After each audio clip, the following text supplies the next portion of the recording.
Welcome back, everyone. Ready for another deep dive? This time, we're going to explore two stories that really blur the lines between reality and the digital world, and challenge our understanding of the ecosystems we inhabit. We've got a missing person case that unfolds in the world of online streaming, and a first-hand account of an encounter with a creature that seems to defy our understanding of the natural world. Sounds like we're diving headfirst into the unknown. The kind of stories that make you question everything you thought you knew about reality. Exactly. So let's jump right into that first story. It's about a woman named Emily whose boyfriend, Nathan, vanishes. But instead of disappearing completely, he starts showing up on these nightly live streams. Okay, that's already creepy. I mean, what's he doing on these live streams? That's the unsettling part. The streams themselves are bizarre. He'll talk about random topics like he's reading from a script, but there's this detached, almost robotic quality to his delivery. It's like he's not really there. And does Emily, try to contact him during these live streams? Oh, yeah, she tries to connect with him through the chat, but he never responds. It's like he's not even aware she's there. So it's not just a missing person case. It's like his digital identity has been hijacked or something. And here's the thing. They discover that the timestamps on the videos confirm that they're happening live. This isn't some pre-recorded stunt. So someone has access to Nathan in real time. Yeah. That's chilling. But what's their motive? Are they just trying to torment Emily, or is there something more sinister going on? Right, and the investigation gets even more complicated because whoever's behind this is using VPNs to mask the origin of the streams. But here's a really creepy detail. They discover that the videos are being uploaded from a device registered to Nathan. So it's like his own technology is being used against him. It's a reminder that in the digital age, our devices can be both tools and weapons. Exactly. This story, even if it's fictional, really highlights the very real potential for manipulation and deception in the digital world. It makes you wonder, like, how can we even know for sure if we're interacting with a real person online anymore? That's the unsettling question this story forces us to confront. And it only gets more unsettling as the story unfolds. So Emily and her friend Clara, they decide to go to Nathan's rented cabin, which is this isolated kind of decaying place. It's almost like a metaphor for Nathan's disappearance. And that's where they find his laptop, full of files labeled broadcasts. So they try to open one of the files, but the laptop crashes. And then a notification pops up. Nathan's stream is live. It's like they triggered something by trying to delve deeper into the mystery. They find the basement studio where he's been streaming from, and the webcam is recording, and it hits them. They are being watched. Talk about a terrifying realization. It's like that moment in a horror movie when the characters realize the killer is right there in the house with them. And then this voice comes through the webcam, all distorted and mechanical, claiming to control Nathan's image and voice. It's like something straight out of a sci-fi thriller. It's no longer just a missing person case. Nathan has been replaced by this digital puppet, controlled by an unseen force. And this brings up the question, what if this story is like a glimpse into a future where technology can completely fabricate a person's digital presence, where anyone could be manipulated to project a completely false persona? It's a chilling thought. And then, in a final twist, Nathan appears in the hallway on the stream, whispers, "Help," and the stream ends. Wow, so now the question is, what happened to Nathan? Is he even alive? Mm. Who's controlling his digital presence, and what are they trying to achieve? It's like the story ends, but the mystery just deepens. It really does leave us with more questions than answers. And it makes you think about our own vulnerability in a world that's increasingly dominated by technology. Like, how much control do we really have over our own digital identities? Right. It's a reminder that we need to be aware of the potential dangers lurking in the digital shadows, the forces that might be trying to manipulate or control us. And it makes you think twice about what you post online or who you interact with. Absolutely. Okay, so let's shift gears now and move on to our second story. This one takes us out of the digital world and into a whole different kind of unknown, the world of unseen ecosystems. Unseen ecosystems. That sounds intriguing. Yeah, this story is a first-hand account from a businessman on a work trip. It starts out pretty normal, but things take a very unsettling turn. So what happens? Well, he's staying at this old hotel. I think it was called the Silver Sands Hotel, and he finds these blue sunflowers. Blue sunflowers. That's unusual, isn't it? Yeah, it's a little off, right? Then he starts noticing these tiny black bugs in his room. Oh, that's never a good sign. At first, he just thinks they came in with the flour, no big deal, but they start multiplying like crazy despite his attempts to get rid of them. He even reports it to the hotel staff, but they don't find any evidence of an infestation. So he's stuck in this hotel room, feeling like he's being overrun by these bugs, but no one else seems to notice. Exactly. And he's starting to question his own sanity, thinking maybe he's imagining things. But the feeling of bugs crawling on his skin is relentless, even when he can't see them. That would drive anyone crazy. I'm starting to see a connection between these two stories already. Really? What do you mean? Well, in the first story, Emily is being deceived by technology, made to believe something that isn't real. And in this story, the businessman's senses are being tricked, leading him to doubt his own perception of reality.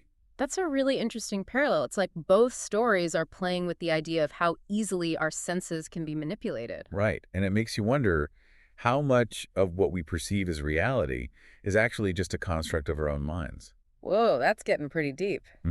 But let's get back to the businessman's story. So he's trapped in this hotel room, feeling like he's going insane, and then comes the encounter at the rest stop. Oh, no. What happens at the rest stop? So his car breaks down and he starts to feel the bugs coming back. And then he sees it, this slug-like creature, something he's never seen before. Hold on, a slug-like creature. What do you mean by that?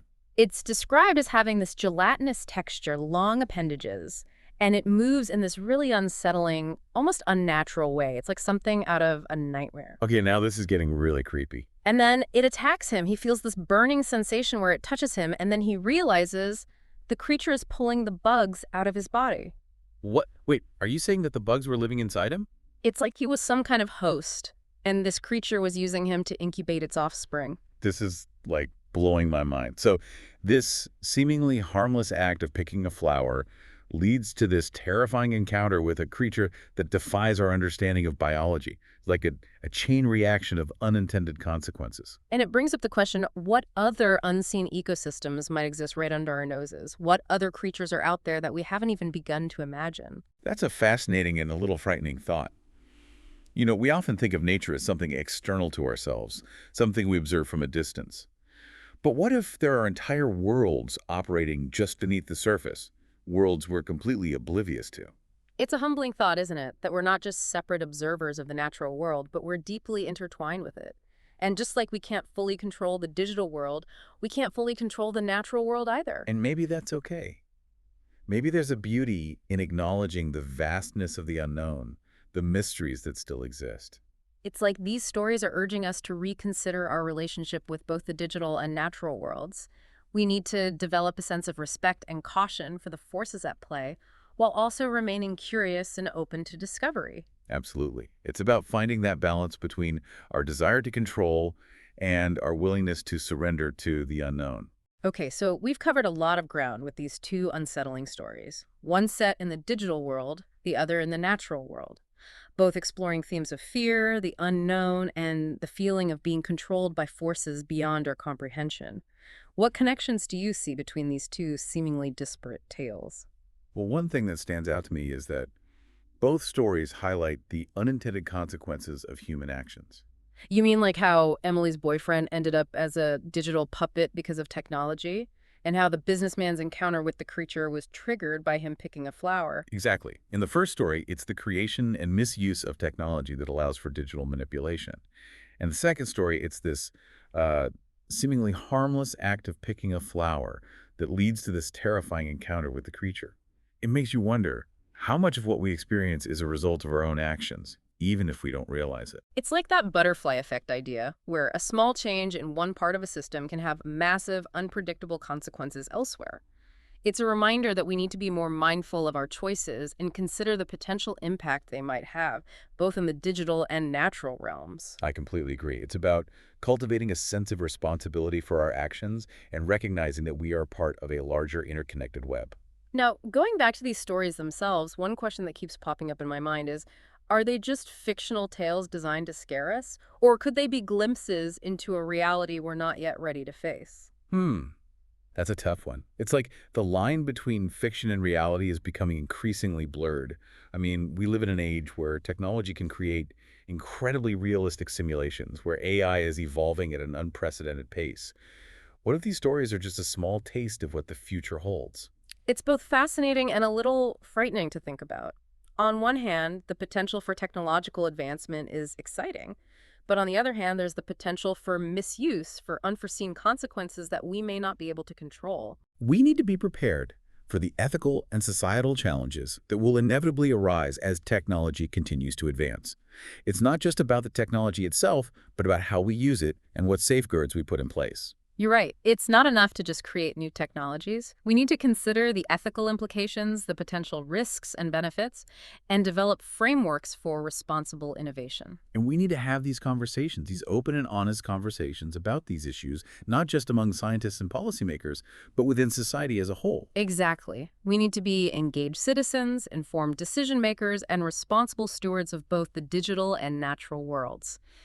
These stories, even if fictional, serve as a wake-up call, urging us to pay attention, ask questions, and think critically about the future we are creating. They highlight the need for a balance between technological progress and ethical considerations, between human ambition and respect for the natural world.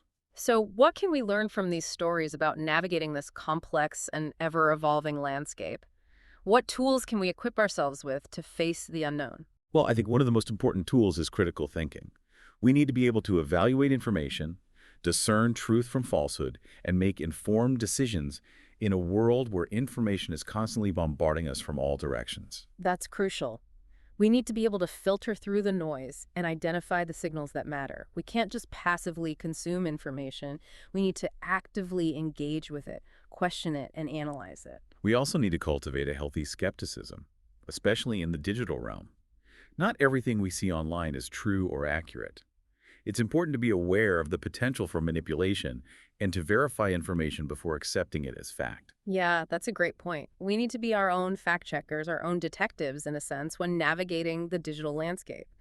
We need to look for evidence, consider different perspectives, and be willing to challenge our own assumptions. Another important tool is adaptability. The world is changing rapidly, and we need to be able to adapt to new challenges and opportunities. This means being open to learning new things, being flexible in our thinking, and being willing to embrace uncertainty. You hit the nail on the head there. We can't cling to old ways of thinking or doing things in a world that's constantly evolving. We need to be willing to step outside our comfort zones and experiment with new approaches. We need to be lifelong learners. And I think a sense of wonder is essential as well. It's easy to get bogged down in the fear and uncertainty, but we shouldn't lose sight of the beauty and mystery that also exist in the world. You're right. Curiosity and wonder are what drive exploration and discovery. We need to hold on to that childlike sense of awe and be open to the possibilities that lie ahead. We need to be wary of the dangers, yes, but also languorous in the face of the unknown. It's about finding that delicate balance between caution and curiosity, between skepticism and openness. And perhaps that balance is the key to unlocking the secrets that lie hidden just beneath the surface. It really feels like we've gone down the rabbit hole with these stories, doesn't it? Sort of a digital and natural uncanny valley, all at the same time. And what we found down there, well, it's a reflection of us, our anxieties, our hopes, our cleverness, and how fragile we are. Yeah, like holding up a mirror and seeing it all, even the stuff we don't like. But, and this is important, I think, there's this wonder, too. The sense of something much bigger than ourselves. That keeps us going, right? The wonder fuels our need to explore, to figure out this world, Yeah, even the parts that spook us. I think so. It's like a compass pointing us toward what we don't know. But, and this is the balance we gotta find. How do we do that with the dangers these stories show us? How do we stay safe from the manipulation online, but still use the good parts of tech? How do we explore nature without messing up its balance? It's tough, like walking a tightrope. We got to be informed, picky about what we believe, ready to change. We need to think for ourselves, but also admit when we don't have the answers. Exactly. Got to be open to learning new stuff, changing our minds, even be okay when things are uncertain. And this might be the biggest one, asking for help when we need it. That's huge. We try to solo everything, but there's strength in reaching out. Yeah. Asking experts, building a network of people we trust. It's like we're all in this weird world together, right? Sharing what we know, working together, learning from each other's screw-ups. We got to be guides for one another in this unknown territory. And maybe by working together, we figure out how to have both. The wonder A and D, the worry, the curiosity, but the caution too, as we go deeper into these mysteries. So, as we wrap up this dive, here's a final thought for everyone listening. What's thriving just outside what you can see, what's online, waiting to be figured out? And most important, are you ready to face those things?